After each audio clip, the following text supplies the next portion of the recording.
I think what you've seen over the last 18 months is no new evidence to suggest that this evolved from nature. Haven't seen any evidence of it being associated with any of the animal species they've tested, over 80,000 animals. But we have seen growing evidence to support that this in fact was a consequence of a laboratory leak.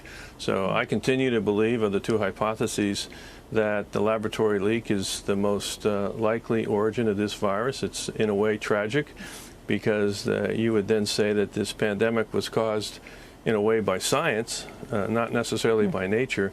And I eventually believe we are going to determine this, the bulk of evidence will be such that I personally think the answer will be that, unfortunately, this virus emerged as a consequence of experiments in a laboratory where the virus learned and was educated to infect human cells efficiently. I've said before, it's very interesting that SARS, which has been here since 2003, went from a bat to a civet cat to humans, but it never learned how to go to human. In 2021, we've had less than 10,000 cases. Same with MERS. It went from a bat to a camel to humans, and now, 8 years later, less than 10,000 cases. But this virus immediately had enormous infectivity for humans. Yeah. Probably one of the most, if not the, I think, second or third most infectious virus for humans.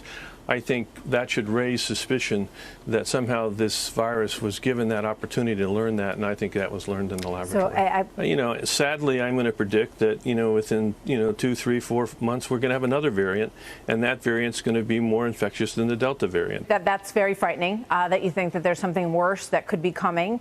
And it also is, it just points in the direction so strongly. We have to understand how this was engineered, whether or not it was leaked or something even more nefarious. There's, obviously the discussion that there was a military element to that lab.